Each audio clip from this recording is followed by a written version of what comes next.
capítulo 28.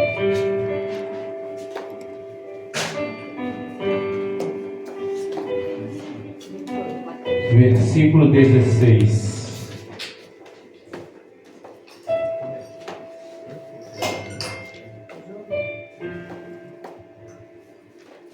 Mateus capítulo 28, versículo 16. Amém? Amém. Diz assim: os 11 discípulos rumaram para a Galiléia, em direção ao monte que Jesus lhes determinara. Versículo 17. Assim que o viram, prostraram-se e o adoraram, mas alguns ficaram em dúvida. Então Jesus, aproximando-se deles, lhes assegurou: toda a autoridade me foi dada no céu e na terra. Amém? Amém. Mais uma vez. Os 11 discípulos rumaram para a Galiléia, em direção ao monte que Jesus lhes determinara. Assim que o viram, prostraram-se e o adoraram, mas alguns ficaram em dúvida. Então Jesus, aproximando-se deles, lhes assegurou: toda a autoridade me foi dada no céu e na terra. Amém? Amém. Soberano Deus, eterno Pai, Altíssimo, te pedimos agora por esse momento especial, Altíssimo, momento da Tua Palavra, Pai, na qual a Tua Igreja, meu Deus, se cala para ouvir, Pai, a Tua voz nesta manhã. Altíssimo, te pedimos que fale conosco através dessa palavra, Pai, me use como a espada na mão do guerreiro, Pai, não para a minha honra nem para a minha glória, mas sim para que o Teu nome venha a ser glorificado aqui nesta manhã, meu Deus. Altíssimo, te pedimos aqui a Tua presença, Pai, mesmo sendo falhos e imerecedores, mas, Pai, te pedimos que haja misericórdia para conosco e venha, Pai, trazer a Tua palavra, para que nós venhamos sair aqui transformados, Pai, sair aqui de uma forma diferente da qual nós entramos, para a honra e glória do Teu nome, em nome de Jesus. Amém, graças a Deus. Amém. Podemos sentar? No capítulo 28 do livro de Mateus, nós vemos o desfecho de uma história que se dá início no livro de Gênesis, capítulo 3. Nós vemos o desfecho de uma história que perdurou torno aí de 4.000 anos, que foi a promessa de Deus para Eva, na qual dela iria vir um homem de sua semente que iria esmagar a cabeça da serpente, e este também iria receber em seu calcanhar uma marca da serpente, uma mordida. E esse homem nós sabemos que é Cristo, Messias, Jesus, o Filho de Deus, que veio com uma missão: esmagar a serpente e trazer vida a esse mundo. Então Jesus, ele vem e ele morre. E no capítulo 28 é o desfecho na qual ele ressuscita. Nós vemos no começo do capítulo que, tendo passado o dia de sábado, ao raiar do primeiro dia da semana, ou seja, domingo, quando estava já amanhecendo, Maria Madalena, ela vai, juntamente com outras Maria, até o túmulo de Jesus. E ali, naquele túmulo, havia um anjo. E a pedra que tampava o túmulo havia sido retirada. E hoje ele diz: eu sei que você veio procurar quem? Jesus. Isso é muito interessante, porque quando nós estamos procurando a Cristo, Cristo, ele sabe que nós estamos o procurando. Da mesma forma que quando o policial procura o fugitivo, aquele fugitivo, ele sabe que ele está sendo caçado, que ele está sendo procurado, ele vai tentar de todas as formas ali fugir. Jesus, ele sabe também quando o seu servo, o busca. Nossa, mas que comparação estranha, né? Comparar Jesus com um bandido. O próprio Cristo diz que quando ele vir, ele virá como um assaltante, porque nós não sabemos o dia nem a hora, mas temos que estar preparados. E ele sabe quando nós estamos o procurando, quando nós estamos o buscando. Porém, aquele anjo lhe diz: eu sei que vocês estão procurando o Messias, porém o Messias já não está mais aqui. O Messias, ele ressuscitou. E ele diz uma frase muito interessante, muito importante para o desfecho dessa história. Porque ele diz: o Messias já não está mais aqui. Ele ressuscitou, como ele havia dito para vós. Aleluia. É interessante, igreja, porque por 3 anos, na qual Jesus pregava e pregava e pregava e realizava prodígios, ele sempre dizia que ele iria morrer, porém ele iria também ressuscitar. Porém os seus discípulos, os seus ouvintes não se atentavam a isso. Então quando Cristo morre, todos se desesperam, pensando: o mestre morreu, agora o evangelho acabou, agora aquilo que passou, ficou para trás. Então todos se dispersaram, cada qual estava vivendo a sua vida, voltando às velhas práticas, porque esqueceram que o mestre iria voltar. Porém o mestre disse: eu vou voltar, eu vou ressuscitar.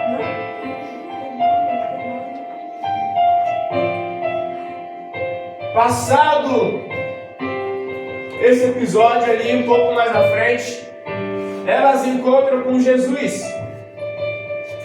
Elas veem realmente que Jesus é Jesus, que não é um impostor, que Jesus ele realmente ressuscitou. E Jesus fala para elas falarem para os discípulos irem até a Galileia, que Jesus iria se encontrar com eles na Galileia, o local onde eles foram encontrados por Jesus no início da sua caminhada. Aí nós temos ali o episódio que passava no mesmo momento com os fariseus e os saduceus ali tramando para tentar esconder a ressurreição de Cristo. Nós vamos falar disso hoje, vamos direto para o versículo 16, na onde nós vemos agora já os discípulos indo até a Galileia. Os 11 discípulos rumaram para a Galileia, em direção ao monte que Jesus lhes determinara. O que chama a atenção de vocês nesse versículo? Temos vários pontos interessantes. Primeiro, quantos discípulos Jesus chamou no começo? 12. Porém aqui nós temos quantos? 11, porque um traiu e após isso ele tirou a própria vida.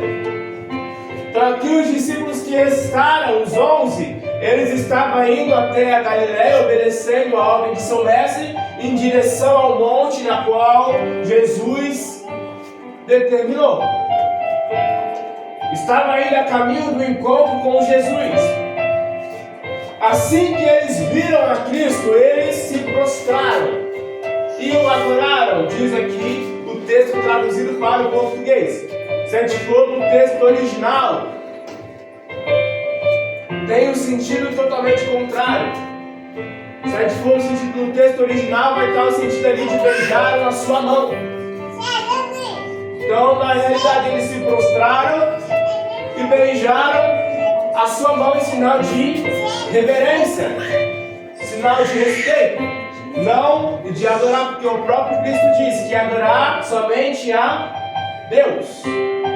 Ele foi ali respeitado pelos seus discípulos, recebeu ali um gesto de carinho, de amor.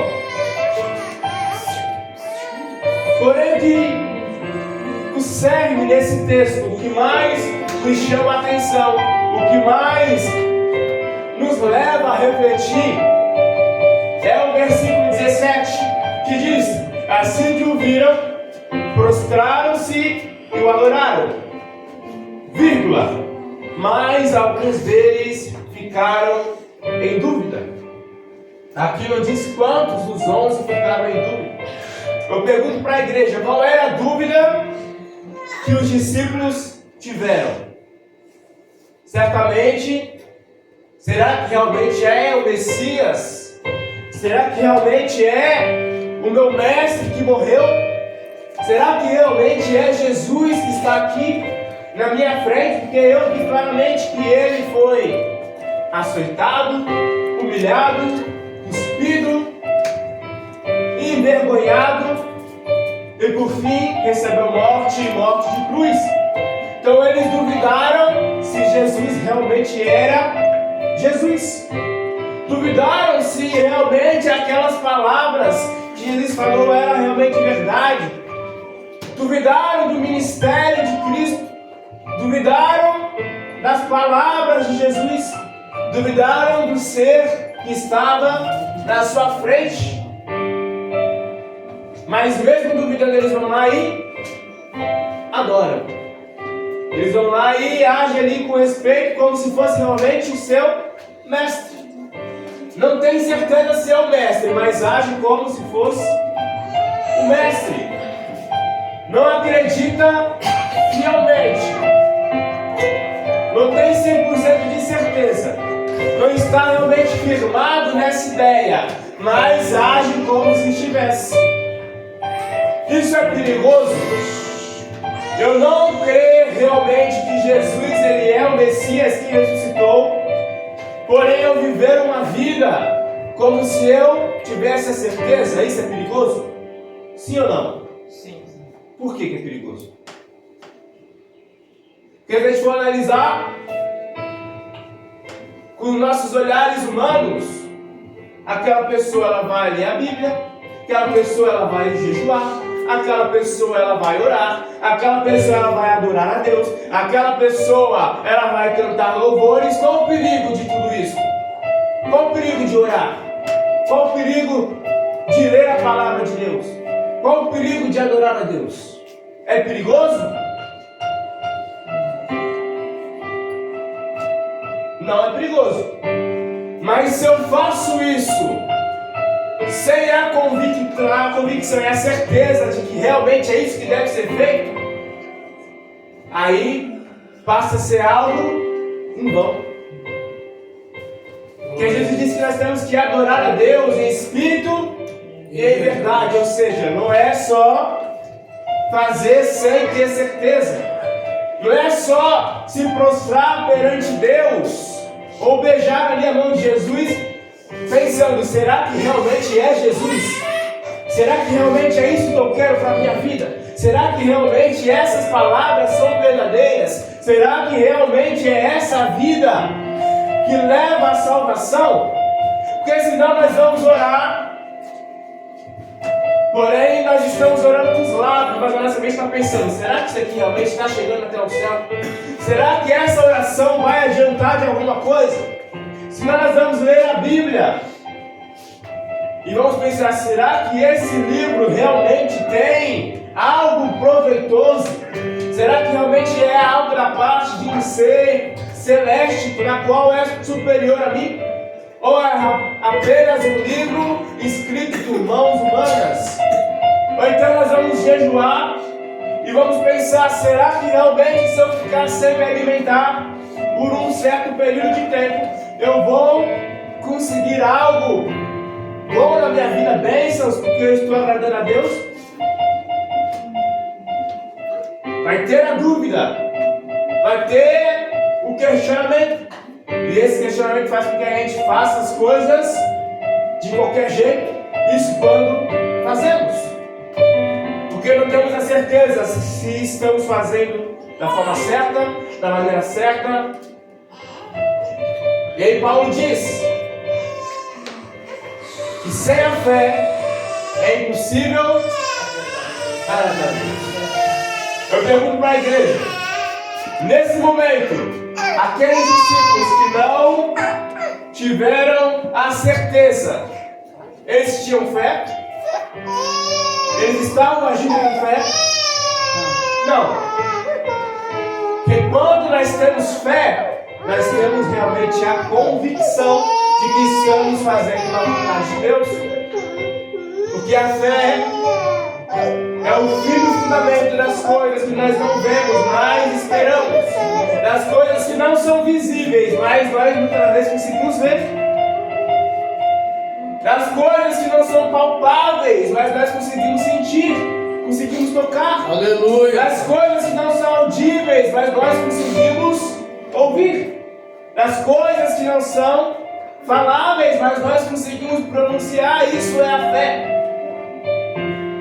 Mas aqueles homens, eles ouviram a palavra de Cristo, porém somente a palavra que era audível, a palavra que Jesus falava que era inaudível aos ouvidos humanos, que eram capazes de ser ouvidas apenas por pessoas espirituais, eles não conseguiram ouvir, porque ainda faltava a fé. Eles viram os milagres de Jesus, mas até esse momento eles viram apenas com os olhos humanos. Mas aquilo que era invisível aos olhos humanos, mas que era visível aos olhos espirituais, eles não viram, porque faltava a fé.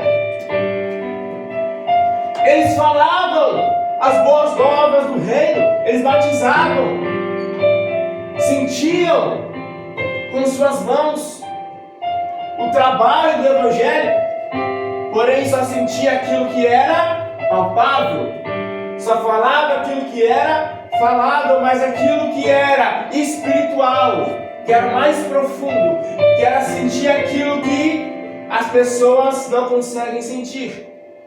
Falar aquilo que as pessoas não conseguem falar, aquilo que é mais profundo do reino de Deus, não conseguiam, porque faltava a fé. E Deus convida a sua igreja a não apenas adorar a Ele de uma forma na qual adora com os joelhos dobrados no chão, porém com a mente pensando: será que isso aqui realmente vale a pena? Ou estou apenas desgastando o meu joelho? Ele nos convida a adorá-lo em espírito e em verdade, porque aí aquilo que nós não vemos, passamos a enxergar. Aquilo que nós não ouvimos, passamos a ouvir. Aquilo que nós não falamos, passamos a falar. Aquilo que nós não sentimos, passamos a sentir. Porque o mundo espiritual não é apenas esse ambiente na qual nós conhecemos. O mundo espiritual, ele tem camadas. Como nós vemos na Escritura, o rio de Deus, na qual o profeta ele é cada vez mais chamado para adentrar esse rio. O mundo espiritual, o mundo, a vida com Deus, ela é gradativa. Nós temos ali o estado de fora do rio.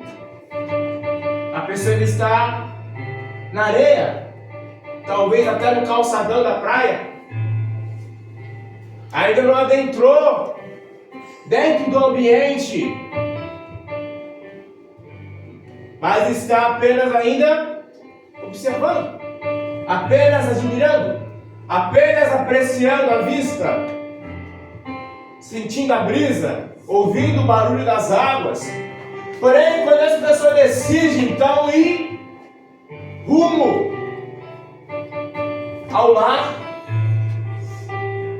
ela vai ter que passar pela areia, caminhar pela areia quente, vai ter que ir entrando devagarzinho dentro da água, e a água, conforme você vai entrando cada vez mais, vai ficando mais fundo, conforme você vai entrando nas ondas, elas vão ficando maiores, conforme você vai entrando cada vez mais, você não consegue mais dar pé, e chega uma hora que começa a ficar perigoso, porque corre o risco de você se afogar, porque a pressão da água ela vai te puxando para o fundo, as ondas cada vez vão ficando maiores, e chega um lugar na qual nós estamos já submersos, e é nesse lugar na qual Deus ele quer que nós estejamos submersos nesse rio, nesse mar de Deus. Um local na qual quem olha do calçadão não consegue ver, porque já está distante, porque já está no fundo.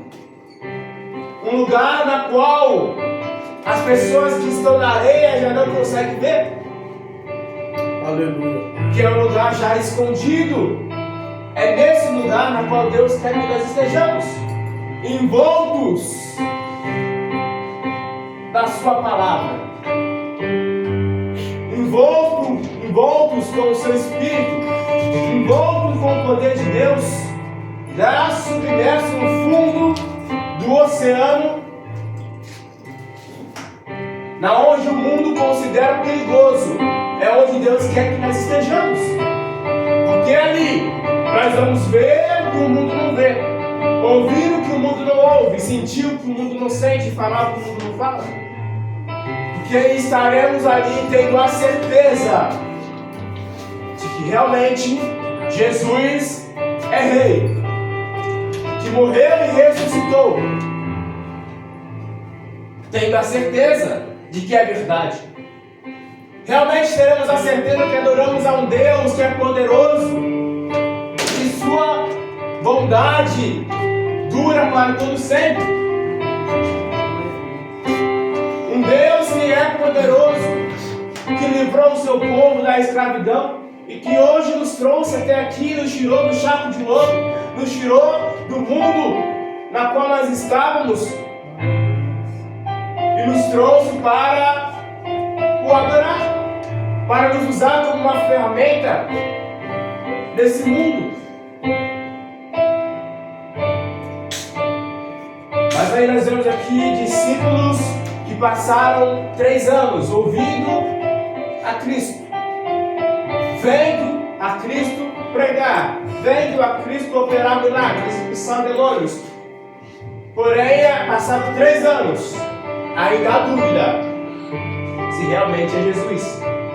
Certamente faltou o quê? Conhecer a Jesus. 3 anos não quer dizer conhecimento profundo. 3 anos não quer dizer que já virou melhor amigo. Não quer dizer que é íntimo, que é próximo. Passou 3 anos. Porém, em 3 anos não conseguiram se tornar realmente íntimo de Cristo a tal ponto que puderam reconhecer que realmente era Jesus. E reconhecer que suas palavras eram verdadeiras. Porém, nem todos foram assim. Teve aqueles que realmente viram e falaram, realmente é Messias. Aqueles que aqui no texto não falam o nome, mas a gente pode até ter já as nossas conclusões baseado nos outros evangelhos. E teve aqueles realmente que tiveram a certeza, que se prostraram, o beijaram sua mão. Teve a certeza, esse é o meu mestre, o Messias, na qual veio novamente. Que vai subir ao céu, mas vai voltar de novo para poder reinar sobre essa terra. Amém? Que nós vamos ter a certeza daquilo que nós acreditamos e agir com convicção, com fé, para que nós possamos ter experiências melhores com Deus. Amém. Amém. Eu agradeço a minha oportunidade em nome de Jesus.